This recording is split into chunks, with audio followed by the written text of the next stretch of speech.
Good morning and welcome back to another video. So we've come to somewhere I have never been before. We spent yesterday at Bempton Cliffs, a video I'm sure I've already brought to you and I hope you enjoyed it. And while we was there I was chatting to a lovely couple on the cliff tops and they said to me, have you been to Tophill Low Nature Reserve? My response was no, I haven't been to Tophill Low Nature Reserve. Is it worth a visit? And they assured me it was an absolutely fantastic reserve to come and visit. So we've took a very short trip in Dinky Doo. We've stayed at a campsite just up the road, which was also equally beautiful, in absolutely wonderful surroundings. Called Gatehouse Farm. Brown hair in the fields all surrounding us. Lapwings circling and doing aerial displays over the top of us. Absolutely wonderful. And today we've come to Tophill. So we're going to come and we're going to have a bit of a recce, a bit of a look round. It's you pay for a ticket upon arrival, and unfortunately the ticket machine's not working today, so I'm hoping that doesn't prevent us from going into the reserve. Looking at the board, they've got lots of different things on offer, lots of different wildfowl. I've got this feeling that this is possibly a reserve best viewed in the winter time because it is a very good stop-off point and it's on the migratory route. I knew in the winter, I saw it on Facebook actually, that they got smew here, a bird that I've never seen. So we'll go and explore. So come along for the journey and see what we see.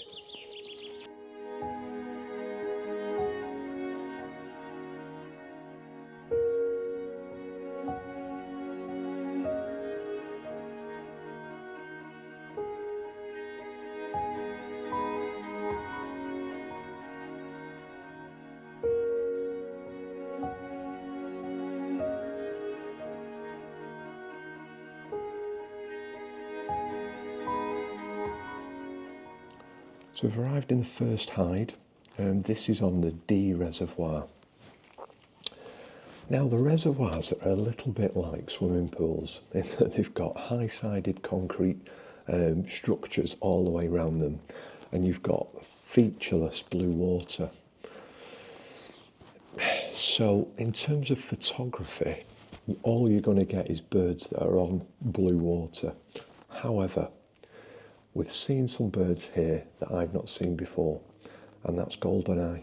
I've never seen a goldeneye before. I've been to places where I wanted to see goldeneye and not seen them.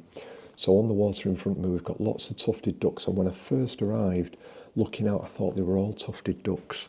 But actually, once I got the binoculars out and literally scoping through the binoculars at what I could see in amongst the tufted ducks, we'd got goldeneye, we'd got shoveler ducks, there are coots, there are black-headed gulls, which all took flight just shortly ago.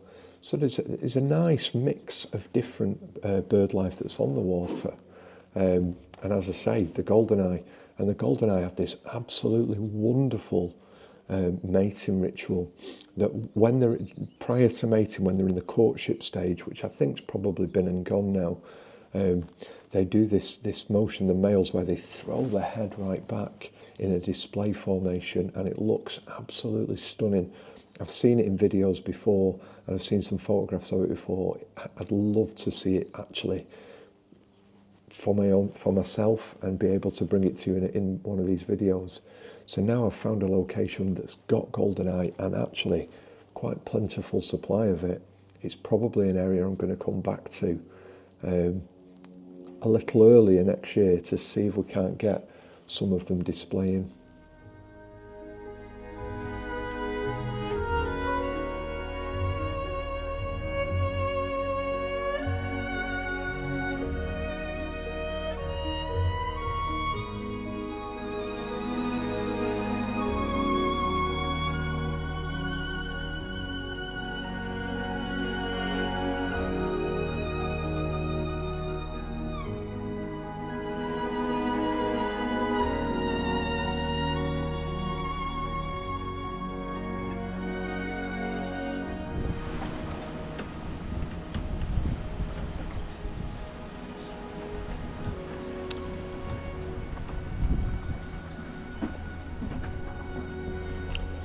We're at the Lagoon Hide. And what's quite interesting here is that they've built what I believe is an artificial kingfisher nest. So they've built what looks like a mud bank, and there's 2 holes in it, and then right in front of us there's several perches that would be ideal for a kingfisher to perch on if it was to be fishing on the water in front of us. Of course there isn't any kingfisher there, but the setup certainly suggests that that's something that they're trying to encourage into this area. There is, however, a number of different species on the water. We've got some mute swans, Canada geese, we've got what I believe are teal at the back, so a number of various different birds, waterfowl, mallards just taking off there in the area. The light, however, is as harsh as it could possibly be, which is making photography really, really challenging, particularly when you're trying to photograph things like swans. A beautiful white bird against a dark background, photographer's nightmare. Really having to work the camera hard, work the metering modes hard, and using that exposure compensation to ensure that you're not blowing out the bird. But sometimes when the conditions are really harsh like this, it really lends itself to photographing with a mindset of putting the images into monochromatic. So looking for those black and whites. Harsh lighting really favours monochromatic images because you get that full range of blacks through to whites within your image. So it's not a case of there is no photography to be had, it's just that you've just got to adapt what you're doing to fit the conditions that you're photographing in. If you come to Tophill Low Nature Reserve, pay the extra money, become a member and get the opportunity to go through this door.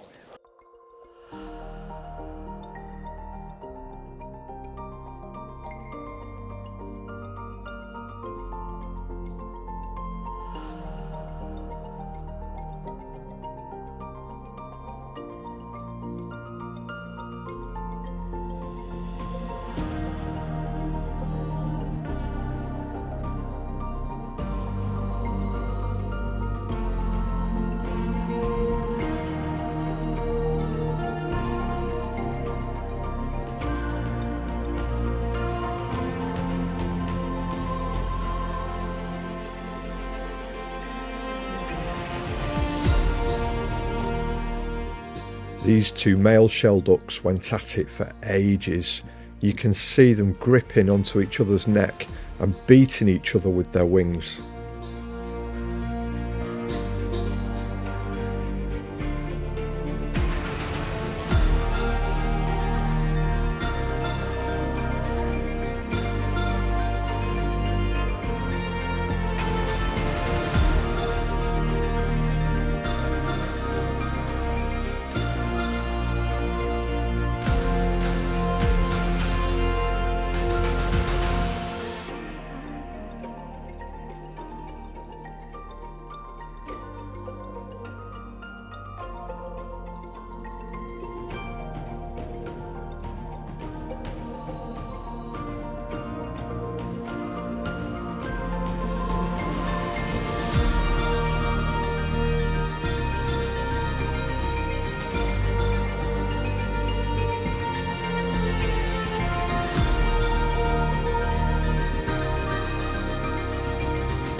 Really harsh light on this black-headed gull, and when that happens, just like I said before, don't forget to go for monochromatic.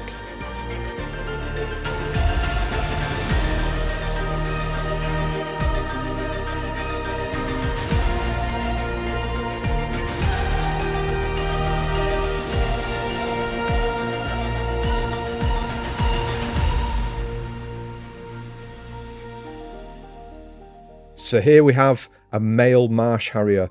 If you look closely, there's an unfortunate prey clutched in its talons. Occasionally the female will come into view, and what we were about to witness was a food pass.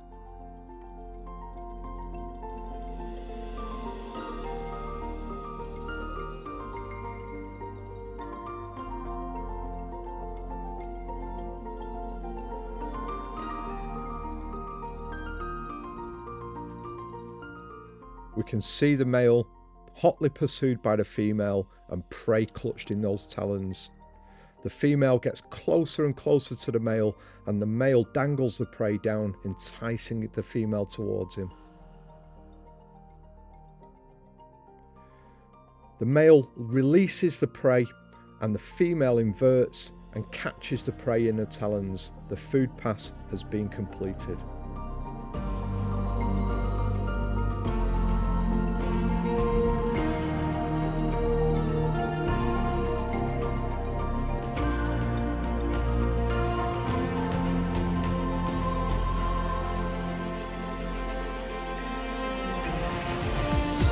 The final shot highlighting the difference in size between the female at the front and the male at the rear.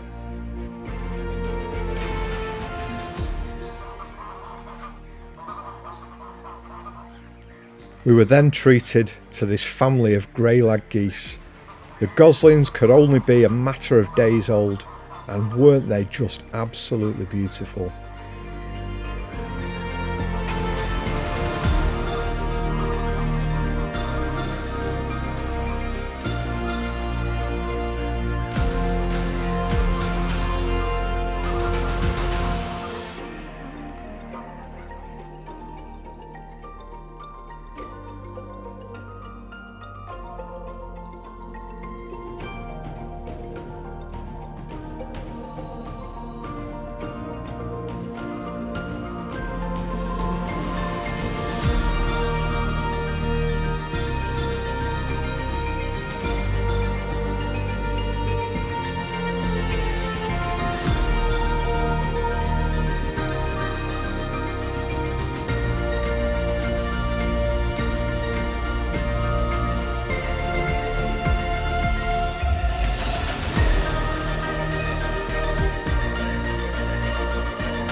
Wow, what an incredible couple of hours I've just had in their water level hide.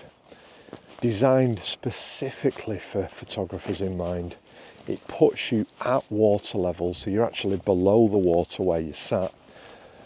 And it's just wow, absolutely wow. We've had marsh harriers repeatedly flying about in front of us. They've done several food passes, which is just an absolutely awesome thing to experience. And we've been able to watch the food pass happen right in front of us. In addition to that, a couple of grey lag geese brought out their goslings. Must only have been days old. Possibly one of the first excursions that they've had outside of the nest. So I was able to get some fantastic footage, video and stills, of the goslings. Wow, what an incredible place that is. I would come back and just spend a day in that water level hide and not go anywhere else. It's been absolutely first class. It's definitely a place that I'm going to bring Pops to. Pops would love it in there, and I've got no doubt that in a couple of weeks' time, when all the small chicks are starting to appear, you've got a really good chance that you may even get the opportunity to photograph predation. Those marsh harriers were working hard. The food pass showed that they were passing what appeared to be a vole or some form of small rodent. But I've got no doubt, because I've seen it previously, that once the chicks are out and about on the water, those marsh harriers will turn to their favoured prey. Absolutely sensational. a sensational experience. Jen's gone back to Dinky Doo to put together some sandwiches, and I'm on my way back now to get some lunch. Tophill Low Nature Reserve, an absolute must, and only a stone's throw from Bempton Cliffs. So if, like me, you've come away for a weekend, it's definitely worth considering including this within your little trip. I've no doubt that I'll be doing some voiceover to the footage that I've captured within the water level hide. One of the things that I couldn't do in there was pieces to camera, because there was signage everywhere saying that it's a silent hide, and that if you wanted to talk you needed to go out of the hide. And as there were other photographers in there with me, it's only courteous to observe those instructions and not do pieces to camera. So apologies that I wasn't able to do that, but trust me, it was first class, and I hope you enjoyed it. So one of the things that I've found out about Tophill Low Nature Reserve is that it's just around the corner from an airfield, and it's a small plain airfield, which you can probably hear going over the top of me now. They fly mainly at the weekend, so if you want to avoid that, you want to be coming midweek to avoid the small planes. I'm back at Dinky Doo after an absolutely beautiful walk. The pheasants even agreeing with me. A beautiful walk through the nature reserve, and that's one of the things I would say about Tophill Low. It's the hides are stunning, and that water level hide is just out of this world. I mean, that would put a lot of commercial hides to shame. It is absolutely exquisite, but all the other hides as well are really, really nice. But the setting is just beautiful as well. Great place to bring the kids. You know, there's lots of various things that they could get involved in. There's sculptures that you can see as you're moving around the different parts of the nature trail.